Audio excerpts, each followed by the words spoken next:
Aboriginal and Torres Strait Islander viewers are warned that the following program may contain images and voices of people who have passed away.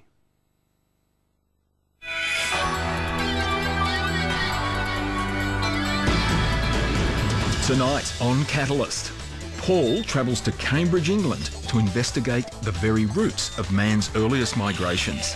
How did people populate the planet? Hold your breath. Mary Ann investigates an unlikely source of deadly airborne particles. And surfing scientist Ruben Meerman gives us the froth on how to engineer the perfect wave.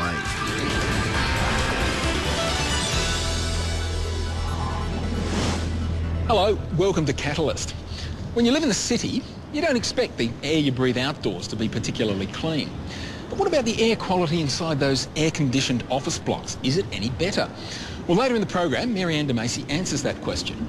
But first, where on earth did we all come from? It's a question archaeologists have been arguing about for decades. One theory has it that modern humans came out of Africa about 50,000 years ago. Well, that theory's been put to the test with new DNA techniques in Cambridge, England. Paul Willis went over to check out what they've found.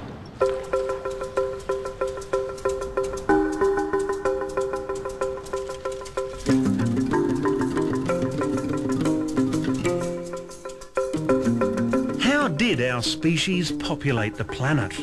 Did we march across the globe, wiping out more primitive humans? Or did we interbreed with them and evolve together? It's a ferocious debate that's raged for decades, but now with work conducted here in Cambridge, it looks like that debate's finally going to be resolved. It'll tell the story of how people have populated the world and the special role Australia plays within that epic migration. There are two competing theories. The one camp which says there's the relatively recent exodus from Africa, which people came out of Africa maybe 50,000 years ago and spread out fairly rapidly and colonized the world and essentially displaced all pre-existing hominid types of people. This is the so-called out of Africa theory. Then there's the more gradual global hypothesis. There were existing hominid populations around the world, and these actually either interbred with the more recent exodus from Africa or perhaps moved backwards and forwards, and there was a flux between Africa and the rest of the world.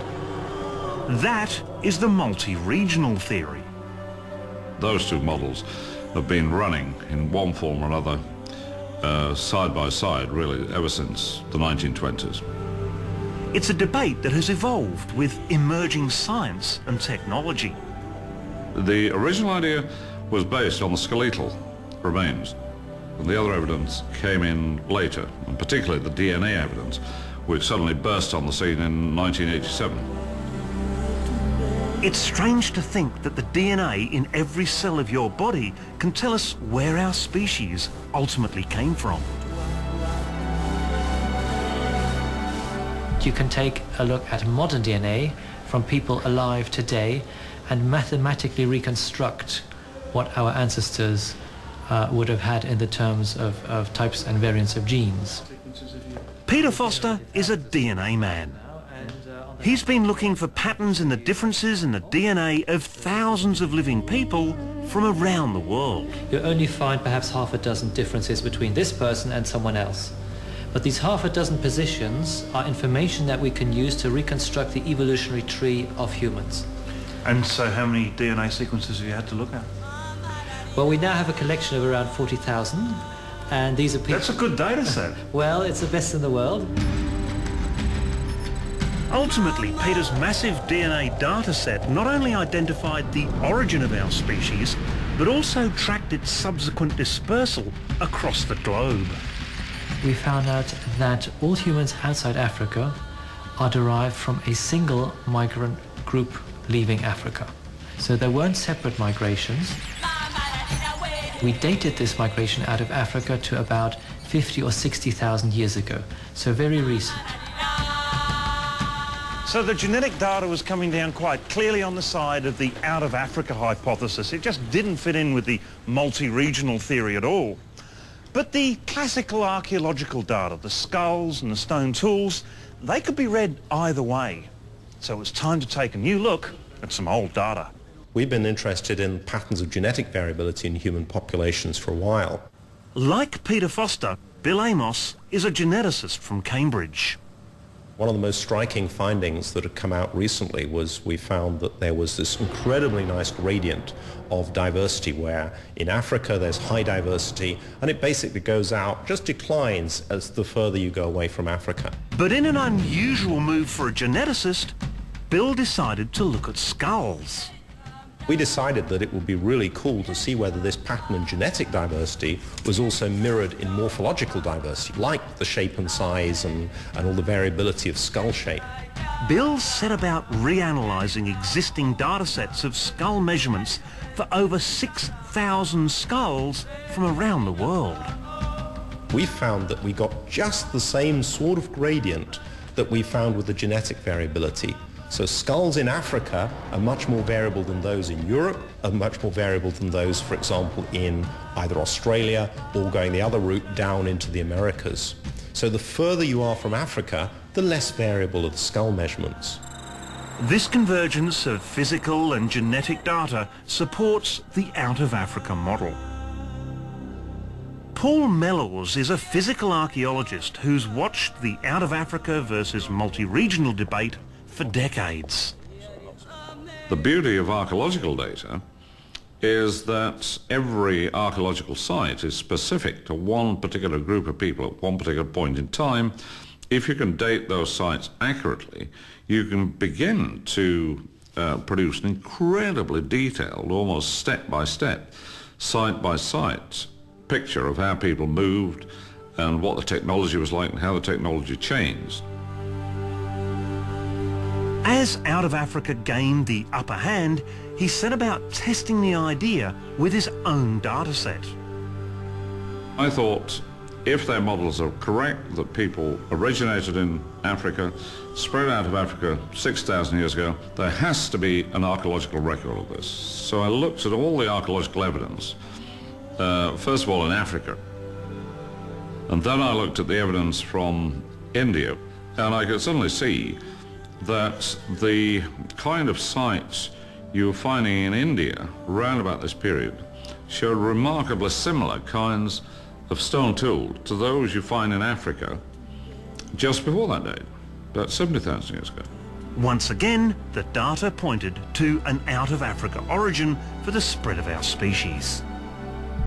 So as soon as this little group left Africa, they settled various continents, but it seems the fastest route they took was along the Indian Ocean, making their way all the way to New Guinea and Australia. And that's borne out also by the archaeological record, where we see some of the oldest finds outside Africa in Borneo, in Nia Cave, and in Lake Mungo in southern Australia. So the geneticists had identified Australia as the first destination for the earliest members of our species moving out of Africa. Colin Groves at ANU in Canberra has been perhaps our highest profile advocate of the Out of Africa model. While he's mainly a bones and stones man, he's been watching the DNA developments with interest. The new DNA evidence indicates very, very clearly that the Aboriginal population of Australia is descended from a single source. And that does coincide with the bones and stones. The earliest date that most people would accept for human occupation of Australia, around about 50,000 years old. They are unfortunately archaeological traces, they're not human remains. The earliest human remains seem to be Mungo 1 and 3, which are about 40,000 years old from the Willandra Lakes, Lake Mungo. So how did they do it? How did people spread from Africa to Australia? We know with 95% confidence they must have taken less than 5,500 years to cross from Africa into Australia. The route they took does look as if it was largely coastal riverine.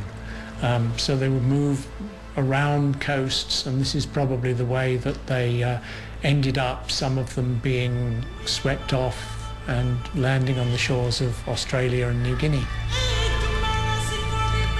So now, after a diaspora that has lasted tens of thousands of years and a debate that has raged for decades, do we finally have a clear picture of how people populated the planet? Our results suggest quite forcefully that the current modern humans are not descended largely or from a mixture of various groups that pre-existed.